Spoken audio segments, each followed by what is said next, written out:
డబ్బు, అనారోగ్యం, ఉద్యోగం, వ్యాపారం, అప్పులతో బాధపడుతున్నారా? మీకోసమే లాంచ్ యువర్ ఫ్యూచర్ ప్రోగ్రామ్. నమస్తే, సుమన్ టీవీకి స్వాగతం. ప్రస్తుతం మనతో ఉన్నారండి ప్రముఖ ఆధ్యాత్మికవేత్త డాక్టర్ అనంత లక్ష్మమ్మ. అమ్మ, వినాయకుని దగ్గర ప్రతి ఒక్కరు, అంటే వినాయక చవితి అనేం కాదు, ఏదైనా సరే వినాయకుని దగ్గర గుంజుళ్ళు తీస్తే చేసిన తప్పులు వినాయకుడు మన్నిస్తారు అనేది ఒక రకం. మా ముక్కుబడి చెల్లించుకోవాలి, మేము ఇలా చెల్లించుకోవాలి అనేసి ఒక రకంగా గుంజులు తీస్తారు. అసలు వినాయకుని దగ్గరే ఎందుకు తీస్తారమ్మ గుంజులు? మీరు తమిళనాడు కనుక వెళ్ళినట్టయితే స్కూల్కి వెడుతున్న, కాలేజీకి వెడుతున్న పిల్లలు, ఆఫీసులకి వెడుతున్నటువంటి వాళ్ళందరూ కూడా అక్కడ ఎక్కడ పడితే అక్కడ పిల్లార దేవుడు ఉంటాడు కదా, ఆగి ఇలా రోడ్లో అయినా రోడ్డు అయినా సరే ఇట్లా ఇట్లా ఇట్లా ఇట్లా అనుకుని పూర్తిగా వంగకపోయినా ఇలా ఇలా గుంజీలు తీసేడతారు. మీరు గమనిస్తారు కదా. అవును, కొన్ని సినిమాల్లో కూడా చూస్తారు. అందుకే వాళ్ళు తెలివిగా కూడా ఉన్నారు, అది గుర్తుపెట్టుకోండి. మనకన్నా ఎక్కువ తెలివిగా ఉంటారు తమిళలో. కారణం ఏమిటంటే వాళ్ళు వినాయకుడి దగ్గర గుంజీలు తీయడం. వినాయకుడి దగ్గర గుంజీలు ఎందుకు తీస్తారు, అది కదా మీ ప్రశ్న. మూలాధారానికి అధిపతి వినాయకుడు, మూలాధార స్థితాన్ని కదా మనకి కీర్తన కూడా ఉంది. మూలాధారంలో ఉంటాడు. మూలాధారం అంటే ఏంటి? వెన్నుపాములో చిట్ట చివర ఉండేటటువంటి చక్రం. మనకి షట్చక్రాలు ఉంటాయి, 7వ చక్రం సహస్రారం ఇక్కడ ఉంటుంది. మూలాధారంలో ఉండేది మొట్టమొదటి చక్రం, వెన్నుపూస చివర. అది ఏం చేస్తుంది ఆ చక్రం అంటే, ఈ చక్రాల కంటికి కనపడవు, ఊహామాత్రంగా తెలుసుకోవాలి. ఎట్లా అంటే, నీకు బుద్ధి ఉందా అని అడిగాను, ఉందన్నారు. చూపించు, డిసెక్షన్ చేసి. బుద్ధి ఎక్కడుంది? ఎక్కడుంది? చూపించలేం కదా. చూపించు, కానీ బుద్ధి ఉందో లేదో తెలుస్తుందా? బుద్ధి ఉన్నవాళ్ళు లేని వాళ్ళు తేడా తెలుస్తుందా? కంటికి కనపడనటువంటివి కొన్ని ఉంటాయి. అట్లాంటి వాటిల్లో ఒకటి మన శరీరంలో ఉండే 7 చక్రాలు.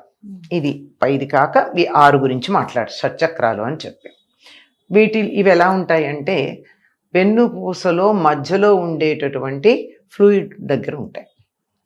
దాన్నే కొన్ని రకాలైనటువంటి వ్యాధులు వచ్చినప్పుడు వెన్నుపూసలోంచి తీశారండి, వెన్నుపూసలోంచి ద్రవం తీశారంటారే, అది అందులోపల ఉన్నప్పుడు అది వాయువు రూపంలో ఉంటుంది. బయటకు వచ్చేటప్పటికి గాలికి అది లిక్విడ్ అవుతుంది. దాంట్లో ఉన్న దోషాలకి కొన్ని పరీక్షలు చేస్తారు. స్పైనల్ ఫ్లూయిడ్ అంటారు దాన్ని. సరే, దాన్నే అనుకోవచ్చు, కానీ అదే నేను గట్టిగా చెప్పలేను. సుషుమ్నా నాడి అని ఉంటుంది. ఇటుపక్క ఈడ, ఇటుపక్క పింగళ ఉంటాయి నాడులు. ఈ రెండింటికి మధ్య సుషుమ్నా నాడు ఉంటుంది. ఆ సుషుమ్నలో ప్రవహించేది ఇదని ఊహ చేసి చెప్పిన వాళ్ళు ఉన్నారు.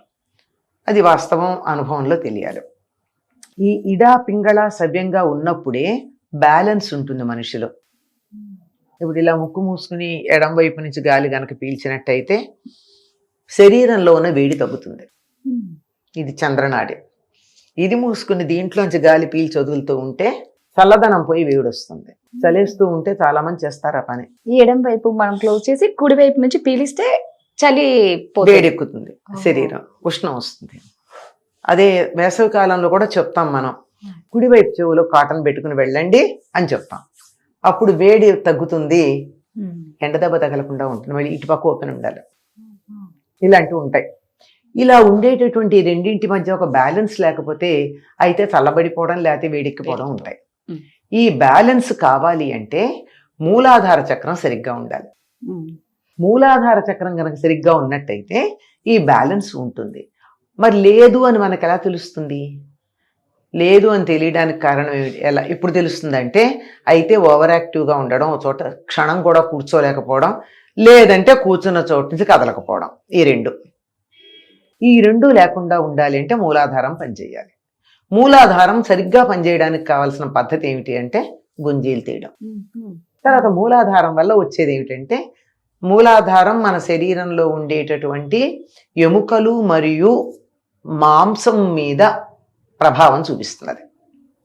కనుక మంచి ఫ్రేమ్ కావాలి, మంచి కండలు కావాలి, హెల్దీగా ఉండాలి, అబ్బాయిలైతే 6 ప్యాక్ 8 ప్యాక్ ఉండాలి అని అనుకున్నట్టయితే గుంజీలు తీయాలి. అమ్మాయిలు మాకు 6 ప్యాక్ 8 ప్యాక్ వద్దు, కానీ ఉన్న శరీరం టోనప్ అవ్వాలి, వెయిట్ తగ్గకూడదు, సన్నగా కనపడాలి. వెయిట్ తగ్గకూడదు. వెయిట్ తగ్గామంటే ఏమవుతుంది? ప్రోటీన్ తగ్గిపోతుంది, మజిల్ లాస్ ఉంటుంది, ఎనర్జీ ఉండదు. కనుక వెయిట్ తగ్గకూడదు, టోనప్ అవ్వాలి, సన్నగా కనపడాలి. ఏం చేయాలి? గుంజీలు తీయాలి. గుంజీలు తీసినట్టయితే ఈడ పింగళ బ్యాలెన్స్ అవుతాయి, మూలాధారం చక్కగా వస్తుంది. మూలాధారం చక్కగా ఉంటే ఇది ఫ్రేమ్ వర్క్ బాగుంటుంది. ఫ్రేమ్ వర్క్ కదా మన ఫిగర్ చెప్పేది, ఫ్రేమ్ వర్క్ బాగుంటుంది, దాన్ని కవర్ చేసేటటువంటి మజిల్స్ బాగా ఉంటాయి. ఇది ఒకటి. దీంతో పాటుగా ఇంకోటి ఏమిటంటే ఈ బ్యాలెన్స్ రావడం వల్ల స్థిరత్వం వస్తుంది. ఓవర్ యాక్టివ్గా ఉండడం కానీ లెథార్జిక్గా ఉండడం కానీ ఉండదు. సరిగ్గా కూర్చుంటారు, వినమంటే వింటారు, బుర్ర పనిచేస్తుంది. నిజంగా దీనివల్ల ప్రభావం ఉందా? మళ్ళీ అనుమానం కదా, ఇవన్నీ మన కంటికి కనపడవు. ఇందుకే మీరు స్పోర్ట్స్ కానీ డాన్స్ కానీ ఎవరైనా సరే మొట్టమొదట వార్మింగ్ అప్ ఎలా చేయిస్తారమ్మా? ఓన్లీ సిటప్స్, కూర్చొని లేవడం, కూర్చొని అలా చేస్తే తప్ప డాన్స్ కూడా చేయని, ఖచ్చితంగా అట్లా చేస్తే తప్ప అసలు ఫీల్డ్లోకి రానియరు ఎనీ స్పోర్ట్స్. ఎందుకంటే ఈ రెండు సమంగా ఉన్నప్పుడు బాడీ బాగుంటుంది. ఇది సరిగ్గా ఉంది అనడానికి నిదర్శనం ఏంటంటే మనం ఇలా గాలి ఇలా పెట్టుకు చూసినట్టయితే ఎప్పుడు ఒక ముక్కు వైపు నుంచో గాలి వస్తుంది, గమనించండి. ఎవరికైనా సహజం, రెండు ముక్కుల్లోంచి రాదు. రాదు కదా అసలు. అది సమాన, ఒకసారి ఏమవుతుంది ఇటుపక్క ఎక్కువ వస్తుంది, ఒకసారి ఇటుపక్క ఎక్కువ వస్తుంది, ఎప్పుడు ఒకేలా ఏం ఉండదు. అది ఈక్వల్ గా వస్తుందో లేదో చూసుకుంటే మనం చేసిన సిటప్స్ సరిపోయాయో లేదో తెలుస్తుంది. దానివల్ల ఏం జరుగుతుంది? మంచి ఫిజిక్ వస్తుంది, మెంటల్ స్టెబిలిటీ వస్తుంది, కుదురు ఉంటుంది, బుర్ర బాగా పనిచేస్తుంది. మరి ఈ పని ఇది పిల్లలకి ఎంత అవసరం. అందుకని పిల్లల్ని వినాయకుడి దగ్గర గుంజీలు తీయండి రా పిల్లలారా, కుదురుగా ఉంటారు అన్నారు. ఈ గుంజీలు తీసేటప్పుడు ఏం చెయ్యాలి? ఇలా పట్టుకోవాలి. ఇప్పుడు కూడా అమెరికన్ యూనివర్సిటీల్లో పిహెచ్డి చేసి అంటే రీసెర్చ్ చేయడానికి వచ్చిన వాళ్ళని ముందర మెమరీ ఎక్సర్సైజ్ చేయమని ఆపుతున్నారు కొన్ని యూనివర్సిటీల్లో. వాళ్ళు 50 గుంజీలు తీసాక లోపల ల్యాబ్లోకి ఎంటర్ అవుతారు. జరుగుతోంది. ఆ గుంజీలు ఇలా తీస్తారు వాళ్ళు. కానీ మనం ఏం చేస్తాం? ఇట్లా తీస్తాం. ఇట్లా తీయడానికి కారణం ఏమిటంటే ఈ చెవి తమ్మి దగ్గర మనిషి యొక్క తలకి సంబంధించినటువంటి నాడీ వ్యవస్థ అంతా ఉంటుంది. తల్లి కడుపులో ఉన్నటువంటి బిడ్డలాగా ఉంటుంది చెవి, గమనించారా? కాళ్ళు పైకి తల కిందకి, అవునా? ఈ తల ఎక్కడైతే ఉంటుందో ఈ తలలో సరిగ్గా ఆజ్ఞాచక్రం ఎక్కడ ఉంటుందో అక్కడ మనకి బంగారంతో కన్నం పెట్టిస్తారు. అందుకనే చదువుకోవడానికి వెళ్ళబోయే ముందు పిల్లలకి పూర్వకాలం యజ్ఞం ఉంది, ఒడుగు చేసేటప్పుడు చెవులు కుట్టించేవాళ్ళు.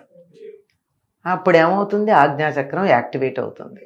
ఆజ్ఞాచక్రం యాక్టివేట్ అయితే నాడీ మండలం చక్కగా ఉంటుంది, విన్నది గుర్తుంటుంది, మెమరీ బాగుంటుంది, నాడీ మండలం చురుగ్గా పనిచేస్తుంది, వింటుంటే నిద్ర రాకుండా కూర్చోవచ్చు, లేకపోతే నిద్ర వస్తుంది.